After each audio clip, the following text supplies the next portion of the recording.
Realizar intervenciones quirúrgicas en el cerebro y con el paciente despierto no es nada inusual. Sí lo es lo que verán a continuación, una bonita historia. A la vuelta del reportaje les presento a sus protagonistas. Fíjense bien en estas imágenes. La persona a quien operan está tocando el saxo. Increíble, ¿verdad? Increíble, pero cierto. Esta ha sido la actuación más importante en la vida de Carlos Aguilera, un joven músico andaluz. Lo llevó al quirófano un tumor cerebral situado muy cerca de las áreas cerebrales relacionadas con la música. Por eso, durante la operación, este saxofonista tuvo que interpretar música, leer una partitura, contar números, mientras las áreas cerebrales afectadas eran monitorizadas. La exitosa operación se realizó en octubre de 2015 en el Hospital Regional de Málaga. Una intervención larga y complicada, con el paciente despierto y activo. 12 horas en el quirófano, 15 profesionales trabajando. Operar el cerebro a pacientes despiertos no es nuevo. Sí lo es extraer un tumor cerebral mientras el enfermo interpreta música. Desde el punto de vista técnico, es la segunda vez que una operación así se hace en el mundo. El paciente que tocaba el saxo, aquí lo tienen, desde el quirófano, han pasado ya meses, aquí lo tenemos. Carlos Aguilera, bienvenido. Gracias. A su lado, el doctor Guillermo Ibáñez, jefe de sección de neurocirugía de adultos en el Hospital Regional de Málaga y responsable de la operación de Carlos. Bienvenido también, a punto con la 2. Y desde aquí también un saludo y muchas felicidades también a todo el equipo de este hospital andaluz que ha hecho posible que Carlos pueda seguir interpretando música. ¿Y de qué manera, maestro? Vamos allá, doctor. Carlos tocaba el saxofón y mientras tanto ustedes mapeaban su cerebro para extraer el tumor con seguridad. ¿Cómo fue todo ese proceso? Bueno, esa es la fase en la que nosotros hacemos mapear, significa hacer un mapa. Hacer el mapa de las áreas cerebrales del paciente. No somos todos iguales, sino esas áreas a veces están, digamos, movidas, por decirlo de alguna manera. Y en el caso particular de Carlos, lo que tratamos de identificar son áreas cerebrales relacionadas con el lenguaje musical para poder de esa manera preservarlas y durante la resección de la lesión, evitar lesionarlas.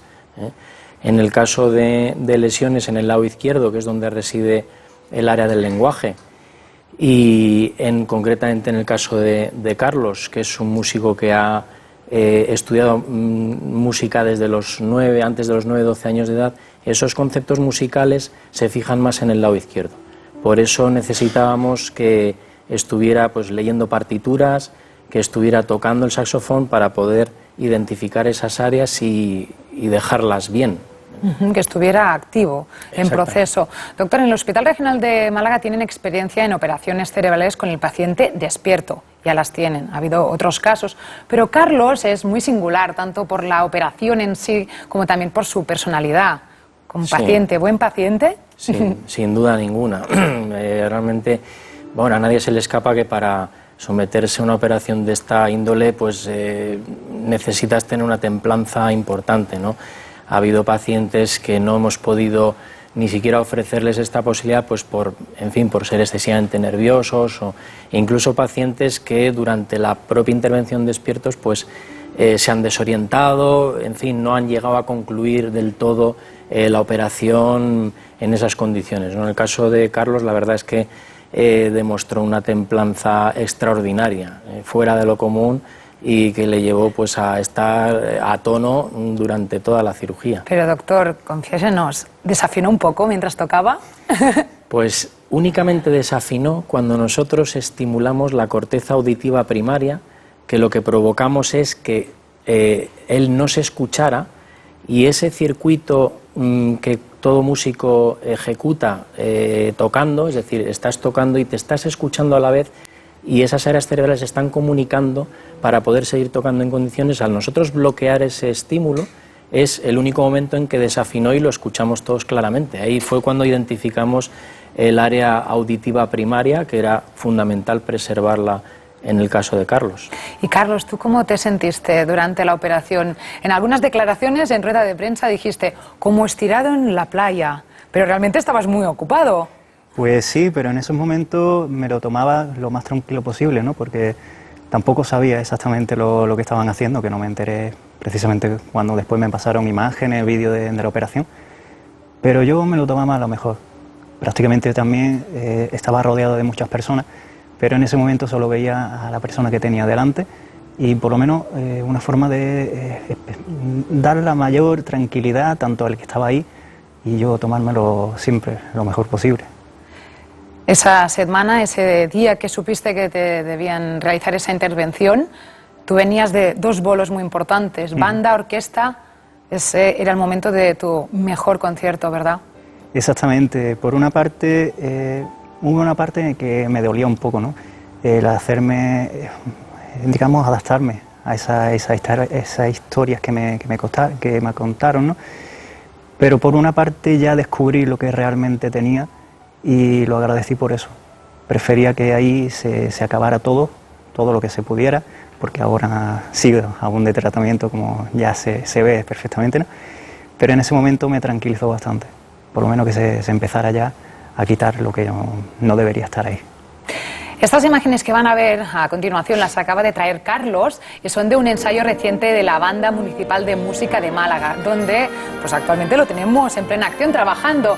Le vemos ahí detrás, lo ven bastante escondido en el fondo, pero son una buena muestra de que realmente ha seguido con su labor, ha podido retomar su vida con normalidad. ¿Cómo has vivido todo este proceso? Primero miedo, pero luego una alegría desbordante. Sí, al principio sobre todo faltaba un poquito de técnica y demás, pero eso siempre pasa con el tiempo, retomando una labor de estudio. Al principio obviamente no podía dedicarle mucho porque sobre todo la presión que hay que hacer para tocar este tipo de instrumentos de viento, pero eso es, digamos, el ir progresando día a día. Si a lo mejor al principio solo podía estudiar una media hora al día, sin embargo hay que ir cada día poniendo un poquito más, poniéndole fuerza sobre todo. Y por ejemplo hasta hace poco, antes del tratamiento que he tenido ahora, pues se pueden estar 5 o 6 horas al día, pero por lo menos para seguir esa evolución. ¿Volviste a tocar al cabo de nada de la operación? Sí, tuve la suerte que al mes y medio aproximadamente me dieron ya por lo menos la posibilidad, ¿no?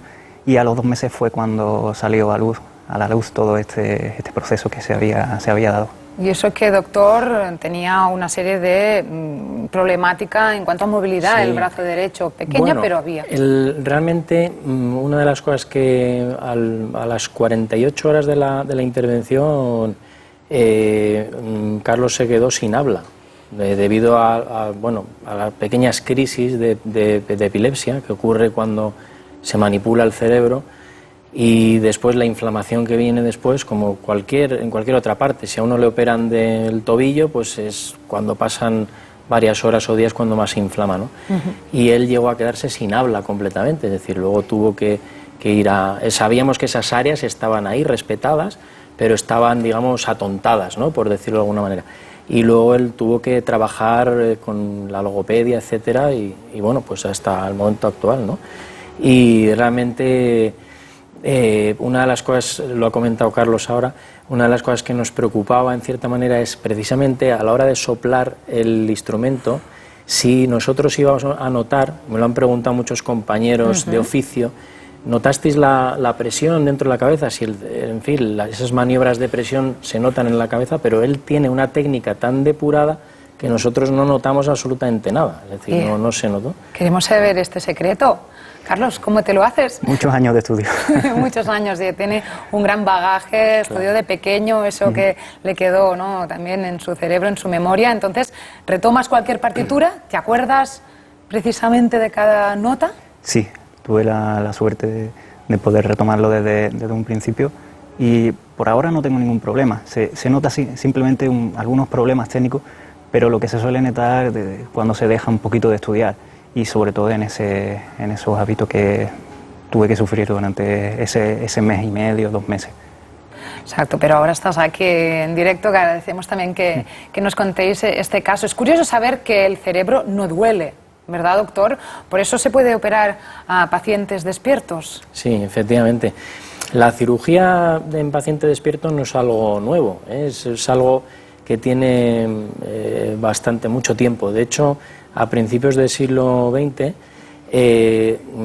varios cirujanos, digamos, se operaban los pacientes despiertos porque los problemas con la anestesia eran tremendos, ¿no?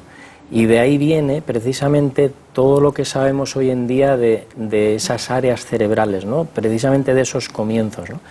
Después todo eso, pues, por así decir, se abandona, pero pues en los últimos años, la última década, los últimos 10-15 años, se ha retomado con mucha fuerza el operar determinados casos despierto, porque hay, ya digo, determinadas áreas cerebrales, como es el lenguaje hablado, el lenguaje entendido, y en el caso de Carlos, las áreas cerebrales relacionadas con el lenguaje musical, que no se pueden tener controladas más que teniendo al paciente despierto, hablando, entendiendo láminas y, en su caso, pues tocando el instrumento o leyendo partituras.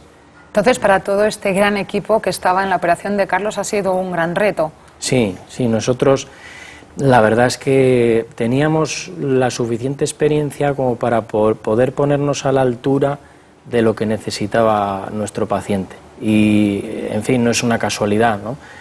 Nosotros hemos llegado ahí pues porque teníamos toda una experiencia previa, ¿no?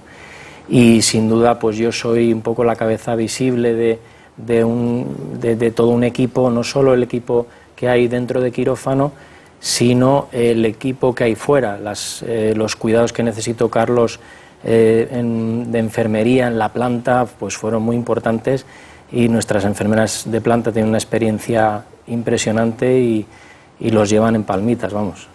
En este 2015 solo hubo 2 casos, uno fue en Estados Unidos unos meses antes, luego vino el de Carlos. Sí. Entonces era pionero de los primeros casos que esperemos que lleguen a muchas personas que padecen este tipo de tumores y que son músicos. Sí. ¿Qué opinas del equipo, Carlos? No tendría este palabras, que tenías. Siempre he pensado que son los mejores que me pude encontrar allí, y ellos me decían que sí, como el 50% de la operación, pero yo siempre he dicho que los importantes son ellos. Yo simplemente di mi ayuda, pero ellos pusieron todo lo que podían poner en esos momentos, y siempre se lo agradeceré. ¿Ha sido la mejor orquesta en ese sentido con la que has tocado? Se podría decir que sí. El mejor público, ¿no? Sí, o también como cada uno tiene su instrumento, porque es así, sí. En una sala de operaciones todos tienen su partitura también aprendida, y así el trabajo que se realizó, ¿no?